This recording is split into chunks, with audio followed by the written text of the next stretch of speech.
BCआव जेबो गैया नय कौटि बाजेटआ जों जेबो गैया बेथनबो होनो हाया दाना बर' जाथि एथ' थैबाय सोमला गावथारजाबाय हा अन्थाइगोरा गावथारजाबाय हरखाबा थैनांबाय मेरला सेंग्राफ्रा गावथारजाबाय बिनि बांखियाव जों बेखौ लानानै थायोबा जाथिया सावहोगोन ना बे हिसाबैनो प्रेमसिं ब्रह्म हाग्रामा खाम्फाबो दंमोन नामा आंथ' बेखौ मिथिथारा एमएसो फरायदोंमोन नालाय दिल्लीयाव हाग्रामा महिलारिनि दैदेननायाव अष्टधारी संगठन दानानै एबसुजों लोगोसे आन्दलन खालामनायनि बांखियाव जोङो बिटिसिखौ मोनदोंमोन नोंसोरो बेखौ ओरैबायदि टर्चार खालामबाय बियो गोसोआवनो लाबोनो हायाखिसै गोसोखांनो हायाखिसै बियो एथ' टर्चार खालामबाय नोंसोरो बेखौ बिदि होननानै बुंबाय आंबो गाबनो ओंखारलायबावबाय अबस्थानो गैला बेबायदि अबस्थाखौ आं नुनो मोनदों ओरैबायदि टर्चार बैनि उनाव जा एकर्ड जालायबाय जों गस्रांबाय एकर्ड जानानै गस्रांबाय जोंहा सानसुमा बसुमतारीनि नेतृत्वआव एबसुनि नाजानायाव जोंनि रायजो राजाया गिख्रंनानै थाजोबसै दलद उफाय गैया बाध्य जोंना एमपिआ प्रथम एमपिआ मा नाममोनलाय जोंना बङाइगाव सत्येन्द्रनाथ ब्रह्म चौधुरी जोंखौ जेलाव नायफैनानै थानो हायाखिसै बे बोदोर जानानै बुंबाय आं थांनानै अर्गानाइज खालामथारनोसै एकर्डखौ खालामथारनांसिगोन जोंनाबो परमेश्वरा गिनानै बुंबाय थांदोलै दादा माबार खालामहैथारदो होनबाय परमेश्वरा बे फासि होग्रा जायगाया खाथियाव दोनबाय बिसोरखौ थजेनमोनखौ गिनायानो थानो हाला फासि होदां गिनानै बेबायदि अबस्था बे आसामनि जेलाव गुवाहाटियाव जोंनि एमएलए साथामा एरेस्ट जादोंमोन ओजों कम्बिं अपारेशन मानसिफ्रा गिख्रंजोब्बाय एमएलएफ्रानो एरेस्ट जायोबा जोंहालाय मा जाबावनांगौ बेखौ साननानै जोंनि बर' हारिया जायफ्रानोखि आन्दलन खालामदोंमोन गिबाय बेखौ नुनानै जोंनि लिडारफ्राबो सानबाय एकर्डखौनो खालाममारनांसिगोन खालामबाय 1993 सननि मामोनलाय 20 फेब्रुवारियाव एकर्ड खालामबाय एकर्ड खालामनानै नायबाय बाव जेबो गैया सानसुमा सिफ जाबाय हितेश्वर शइकियामोन मुख्यमन्त्रिया बिनि दिनावनो बम बेरफुदों नालाय सोरबा बेरफ्रुहोखो जोंहासो गाव लानानै थांजाबाय साथाम मानि एमएलएआ ओमफ्राय आंहाबो स्टेटमेन्ट होगारबाय जों हाग्रामाखौथ' आं सिनाया आं थेब्लाखौसो सिनायो बै समाव हाग्रामा नङामोन थेब्लाखौसो सिनायो मालैब' होनदों मालैब'खौ नों सिनायो आंथ' मालैब' होननानै मोनथियामोन थेब्ला होननानैल' मोनथिगौमोन नालाय आं थेब्लाखौल'सो मिथिगौ आं मालैब'खौ मिथिया होनबाय आंनि सायाव ओरैबायदि जर जुलुम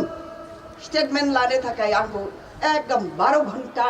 सियाराव फज'नानै दोननाय ना साहा दं ना जानाय दं जेबो गैया दैबो गैया बेबायदि अबस्था खालामदों आंखौनो बिदि खालामदोंबा एमएलएखौनो बेथ' आन्दलन खालामग्रा जाहैबाय हा सिङाव थाग्रा जाबाय मानो थानाङा बर' जाथिखौ एखेबारे सय हांगार खालामसै गैला गासिबो सेस जाजोब्बाय जोंना गिख्रंनानै थाजोब्बाय बेबायदि अबस्थायाव दङमोन बै समाव 1993 सनाव 91 सनाव जों एमएलए जादों 93आव जोंहा बिदिनो ज' एरेस्ट जाबाय गवालपारानिबो सेंग्राफोर एरेस्ट जाबाय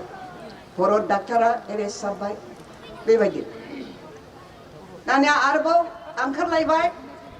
आं बुंबाय नोङो फरायनानै लाग्रोदो फरायाखिसै आरोबाव हनै प्रेमसिंनि नेतृत्वआव प्रेमसिंआ सिफ जादोंमोनलाय जेबो गैया बेखौ नुनानैसो आन्दलन खालामफिनो जुरिफिनबाय बिएसिआव जेबो गैया 9 कौटि बाजेटआ बेजों जेबो गैया बेथनबो होनो हाया दाना बर' जाथि एथ' थैबाय सोमला गावथारजाबाय हा अन्थाइ गोरा गावथारजाबाय हरखाबा थैनांबाय मेरला सेंग्राफ्रा गावथारजाबाय बिनि बांखियाव जों बेखौ लानानै थायोबा जाथिया सावहोगोन ना बे हिसाबैनो प्रेमसिं ब्रह्म हाग्रामा खाम्फाबो दंमोन नामा आंथ' बेखौ मिथिथारा एम ए सो फरायदोंमोन नालाय दिल्लीयाव जोङो एखेबारे तुमुल माबा दावहा नांबा एम ए सो फरायदोंमोन दिल्लीयाव जोंहाबा दिल्लीयाव मास मोनसे थाहैबाय दिल्लीयाव बे समाव प्रेमसिंआबो सिलागांआबो दिल्लीयाव बाव ज' थाहैबाय जोंनो हिनजावफोरनो आलादा होबाय बिसोर आलादा थाबाय बेवहाय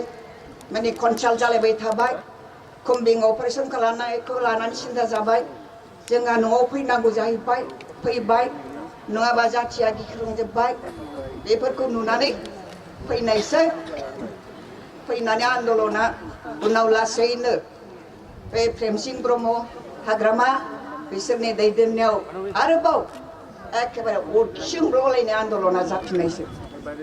आन्दलना जानानै जेला जोङो नर्थ इस्टखौ खाथब खालामबाय होमब्लासो सरकारा बाध्य जाबाय जोंनि इस्युखौ टेकआप खालामनो थाखाय मानासनि दालां गावख्रुबबाय दुधनैनि दालां गावख्रुबबाय दाना बे अरुणाचल नागालेण्डआ माखौ जाबावलायखो सरकारा सिन्था खालामबाय ओमफ्राय आंहा मा जालायखो एसे रोंगौथिखौ लानानै खामानि मावबाय खामानि मावनानै एमपि हरनो मोनसैलाय एसेम्बलिनिफ्राय एमपि हरनायनि माबाखौ मोनबाय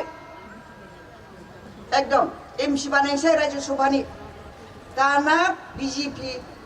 बे खाम्फा बरगयारिजों सन्दनजों थांनानै दाना बिहैलायबाय बेखौ दा माबासै बिजेपिनो हगारदो होमबा बिजेपि सरकार दिल्लीयाव बाजपेयीनि सरकार बिजेपिया बिहैबाय आंबो सानबाय नंगौ खाम्फा आरो सन्दना थांनानै बिहैबाय नालाय नंगौ जोंहा दिल्ली सरकारनि दरबाराव जोंनि इस्युआ रायज्लायजायाखै थप खालामनो थाखाय जोंहा परिबेस मोनसे लाबोनांगौ बे हिसाबै बिजेपिनो हगारदो होनबाय उपाय गैया हगारनांबाय इन्दुमणि बरा जाबाय आरो